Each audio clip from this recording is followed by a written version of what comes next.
Hulagu Khan 3 lakh کا لشکر لے کر عراق، شام، فلسطین کے شہروں کو فتح کر کے مصر پر حملہ آور ہو گیا۔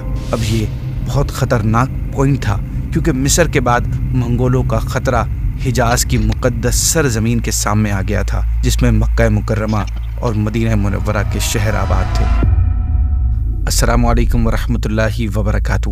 انٹرسٹنگ اور معلوماتی سیریز تاریخی فیصلے میں آپ سب کو ویلکم۔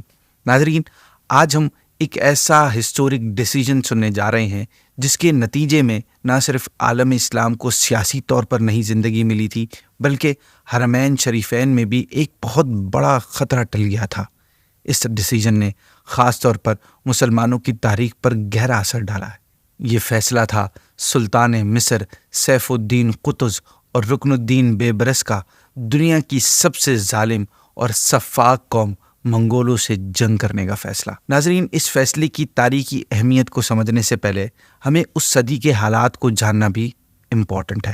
یہ بات 13ویں صدی عیسوی کی ہے، جو عالم اسلام کے لیے نہایت ہولناک ثابت ہوئی ہے۔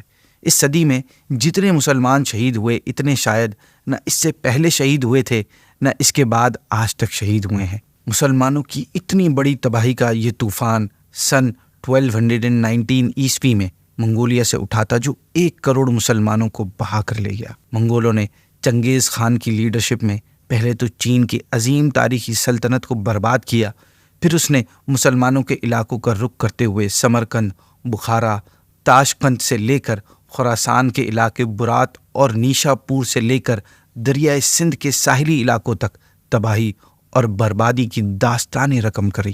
سینٹرل ایشیا اور چین کے بعد ایسٹرن یورپ اور روس کے علاقے چنگیز خان کا شکار بنے۔ پھر 1227 عیسوی میں چنگیز خان کے مرنے کے بعد اوکتائی خان اس کا جانشین بنا۔ 1246 عیسوی میں اوکتائی خان کا بیٹا تیسرا خاقان اعظم چنا گیا۔ یہ سلسلہ آگے بھی اسی طرح جاری رہا۔ ناظرین، خاقان کی تبدیلیوں کے باوجود بھی منگول سلطنت کے حملے ارد گرد کے علاقوں میں جاری رہے اور اب ان کا نشانہ مسلمانوں کے علاوہ دوسری قومیں بھی بننے لگی، جن میں یورپین اور رشین قومیں بھی شامل تھیں۔ اس کے بعد سن 1258 عیسوی میں ہلاکو خان نے بغداد پر حملہ کر کے مسلمانوں کی خلافت عباسیہ کا خاتمہ کر دیا۔ بغداد کے ساتھ ہی موصل، حلب اور دمشق کے علاقے بھی ہلاکو خان کے ہاتھ فتح ہو گئے۔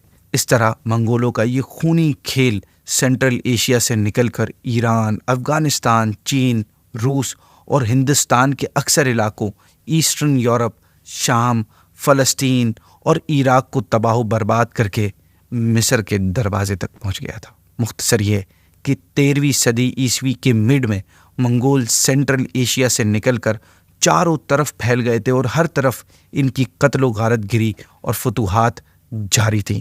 یہ ساری تفصیل بتانے کا مقصد اور ریزن یہ ہے کہ جس وقت منگول مصر پہنچے اس وقت یہ کتنے مضبوط اور کوئی بھی ان کے سامنے رک نہیں پا رہا تھا۔ ان کا خوف ہر طرف غالب تھا۔ منگول سلطنت اس وقت 4 حصوں میں ڈیوائیڈ ہو چکی تھی، مگر ان کا خان، ان کا لیڈر اب بھی پوری سلطنت کا حکمران سمجھا جاتا تھا۔ ایسے میں ہلاکو خان 3 لاکھ کا لشکر لے کر عراق، شام، فلسطین کے شہروں کو فتح کر کے مصر پر حملہ آور ہو گیا۔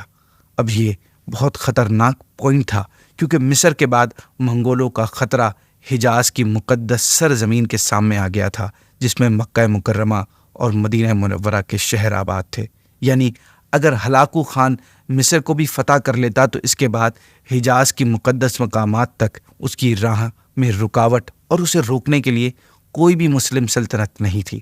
لہٰذا حرمین شریفین کی حفاظت اور مسلمانوں کو منگولوں کے ظلم و ستم سے بچانے کے لیے مصر کے حاکم سلطان سیف الدین قطز اور ان کے سپہ سالار رکن الدین بیبرس نے آپسی مشاورت کے بعد دنیا کی ظالم ترین انسانوں کی کھوپڑیوں سے مینار بنانے والی قوم منگولوں کے خلاف جنگ کرنے کا فیصلہ کیا۔ پھر وہ وقت آیا کہ سن 1260 میں رمضان المبارک کے مہینے میں مصر اور شام کے سرحدی علاقے عین جالوت کے مقام پر ہلاکو خان کی 3 لاکھ فوج مسلمانوں کے 20,000 کے مختصر لشکر کے سامنے کھڑی تھی۔ ناظرین، مسلمانوں کی فوج کسی بھی طرح سے ان 3 لاکھ کا لشکر مقابلے کرنے کے قابل نہیں تھی، اور اب مصر کی شکست کا مطلب تھا کہ ہلاکو خان کی رسائی حجاز مقدس کے شہروں اور حرمین شریفین تک ہو جاتی، اور پھر مراکش، نارتھ افریقہ کے مسلم علاقے، اور پھر اندلس۔ مگر اس موقع پر اللہ پاک کی طرف سے مسلمانوں کے لیے مدد آئی، اور اللہ پاک نے اپنی مدد سے عالم اسلام کو بچا لیا۔ چنانچہ ہوا کچھ یوں کہ ہلاکو خان کو اپنی فوج کا ایک بہت بڑا حصہ لے کر قراقرم واپس جانا پڑا۔ اصل میں ہوا یہ تھا کہ قراقرم کے چوتھا خان، خاقان اعظم منگو خان مر گیا تھا، جس کی وجہ سے دنیا بھر سے منگول شہزادے قراقرم کے مرکزی جرگے میں شرکت کے لیے قراقرم جا رہے تھے۔ اسی وجہ سے ناظرین، ہلاکو خان بھی اپنے نائب قطبگا خان کو 20,000 کا لشکر سونپ کر واپس قراقرم کی جانب روانہ ہونا پڑا۔ ہلاکو خان کے جانے کے بعد 15 رمضان 1260 عیسوی میں عین جالوت کے میدان میں منگول سالار قطبگا خان اپنے لشکر کے ساتھ موجود تھا کہ سلطان اور امیر رکن الدین بیبرس مصر کی افواج کے ساتھ میدان میں آ پہنچے۔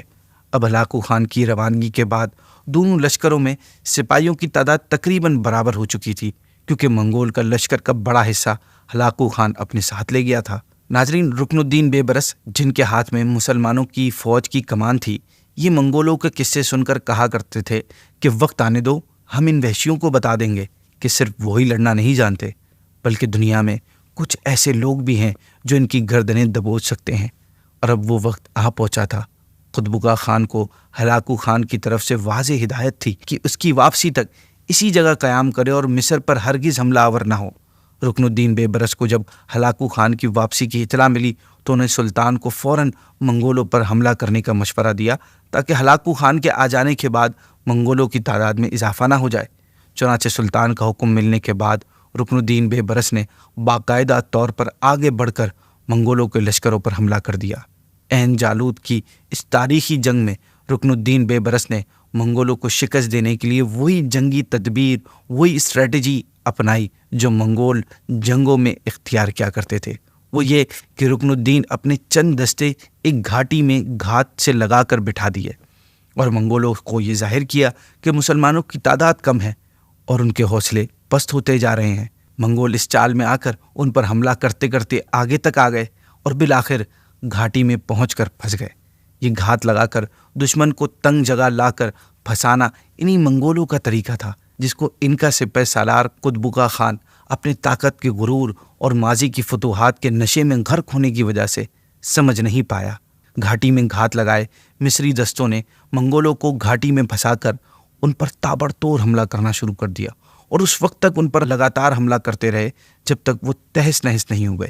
منگول لشکر میں افراتفری پھیل گئی اور وہ دونوں اطراف سے مسلمانوں میں گھر گئے۔